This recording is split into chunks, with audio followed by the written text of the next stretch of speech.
Tidur berjalan merupakan kelainan perilaku motorik kompleks yang mengganggu tidur malam. Tidur sambil berjalan atau somnambulisme ini diawali dengan stimulasi tiba-tiba saat seseorang sedang tidur gelombang lambat dan puncaknya ditandai dengan aktivitas berpindah tempat dalam kondisi kesadaran yang berubah. Sayangnya bagi sebagian orang, tidur sambil berjalan menjadi hal yang menakutkan. Seperti contoh-contoh berikut di mana orang-orang ini pernah melakukan berbagai insiden tak diinginkan akibat tidur berjalan. Beberapa bahkan berakhir tragis. Dan inilah 7 fenomena tidur berjalan berakhir tragis versi On The Spot.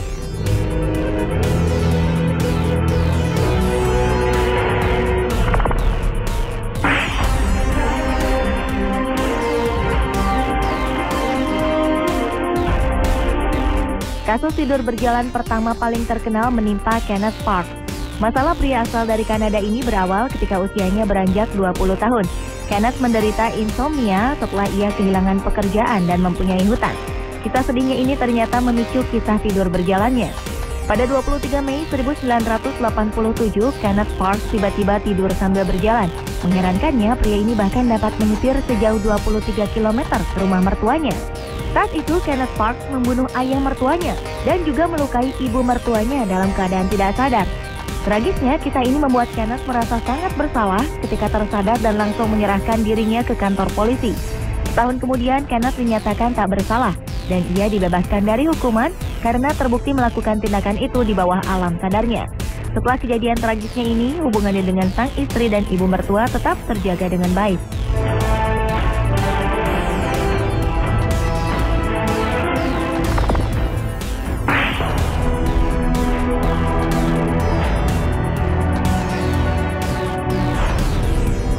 Kasus tidur berjalan selanjutnya datang dari pria bernama Timothy Brugman. Pria ini diketahui tidak pernah mempunyai riwayat tidur berjalan selama hidupnya. Namun, ia diketahui menderita insomnia cukup mengerikan selama bertahun-tahun tanpa diketahui sebabnya. Oleh karena itu, Timothy memeriksakan keadaan insomnianya ini ke dokter. Dokter memberikan Timothy pil tidur agar membantunya terlelap. Namun ketika Timothy mengkonsumsi pil ini, ia mengalami kecelakaan karena terlelap ketika menyetir.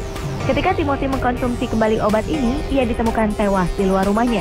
Ternyata Januari 2009 silam, Timothy diduga tidur berjalan pada malam hari setelah mengkonsumsi pil tidur. Malangnya, pria ini keluar dari rumahnya tanpa mengenakan pakaian. Padahal keadaan cuaca saat itu sangat dingin di musim salju. Suhunya mencapai minus 16 derajat Celcius. Keesokan harinya, Timothy ditemukan tewas membeku di depan rumahnya.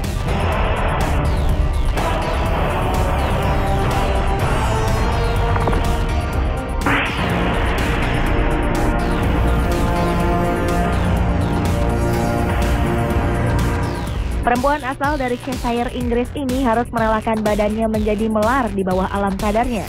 Leslie Cusack kerap makan dalam keadaan tidur. Tentu saja hal ini membuat berat badan perempuan berusia 55 tahun ini naik.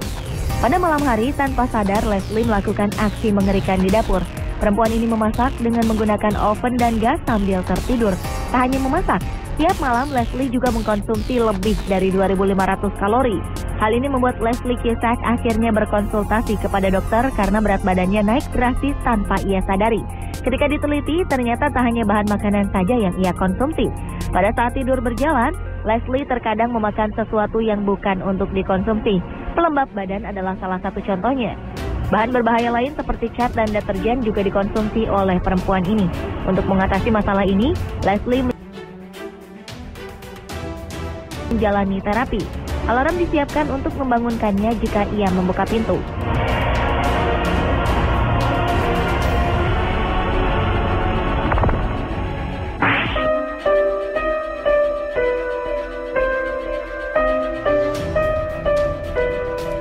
Kisah tragis berikutnya datang dari Jules Lowe.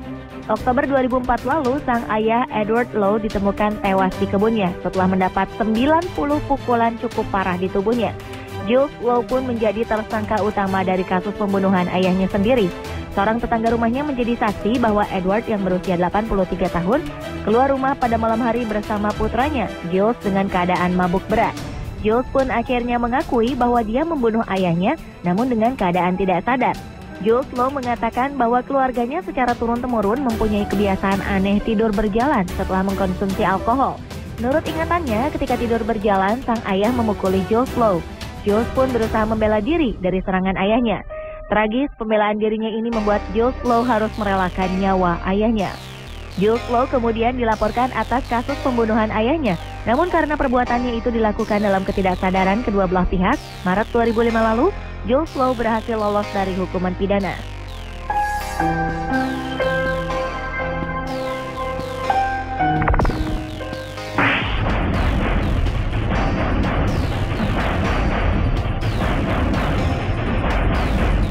Selama bertahun-tahun, James Curran telah terbiasa dengan kebiasaan anehnya tidur sambil berjalan. Namun pada 1998 ketika usianya menginjak 77 tahun, James tidur berjalan menggunakan tongkatnya keluar dari rumah menuju danau di dekat rumah. James terkejut ketika ia terbangun lantaran tubuhnya sudah terendam di dalam danau. Tak hanya itu, James juga dikelilingi oleh buaya di dalam danau. James berusaha untuk tetap tenang dan mencoba meminta bantuan dengan cara berteriak meminta pertolongan. Syukurnya, tongkat yang ia bawa pada saat tidur berjalan ternyata bermanfaat untuk menjaganya dari terkaman buaya-buaya di sekitarnya. Tak lama kemudian, salah satu tetangga James menyadari teriakannya dan segera menghubungi polisi setempat. Polisi pun segera datang untuk menyelamatkan James dan mengusir buaya-buaya itu dengan lampu senter. James pun selamat dan hanya mengalami beberapa luka kecil pada saat ia memasuki danau.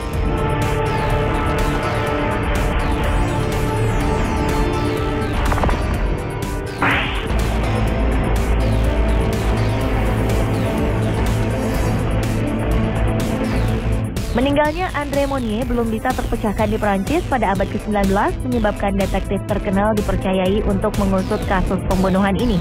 Detektif Robert Ledru diminta datang untuk memecahkan kasus ini.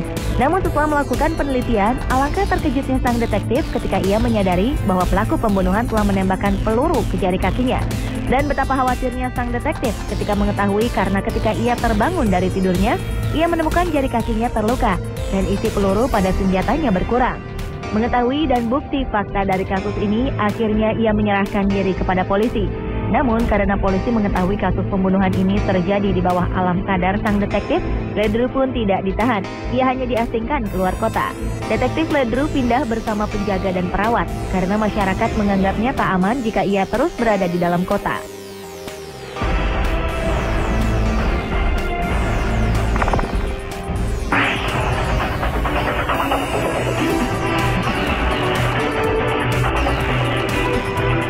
Ternyata tak hanya orang dewasa saja yang dapat tidur berjalan, namun fenomena tidur berjalan juga dapat terjadi pada anak-anak. Diketahui persentase dari kebiasaan tidur berjalan pada anak-anak bahkan lebih tinggi dari orang dewasa. 17% dari anak kecil berumur 4-8 tahun dinyatakan pernah mengalami tidur berjalan walaupun hanya sekali. Kejadian ini terjadi pada bocah laki-laki bernama Stuart Miller. September 1993, bocah berumur 8 tahun ini mengalami tidur berjalan. Ia bangun dari tempat tidurnya menuju jendela untuk keluar dari jendela tersebut. Naas, bocah ini terjatuh dari rumahnya yang terletak di lantai 4. Tak lama setelah kejadian ini, nyawanya berhasil diselamatkan. Sayangnya, kejadian ini membuat Stuart menjadi lumpuh dan harus duduk di kursi roda. Ketika mendengar kejadian ini, pihak pengadilan segera memerintahkan apartemen tempat Stuart tinggal mengganti jendela rumah mereka dan memberikan Stuart uang ganti rugi sebesar $2 juta atau senilai 23 miliar rupiah.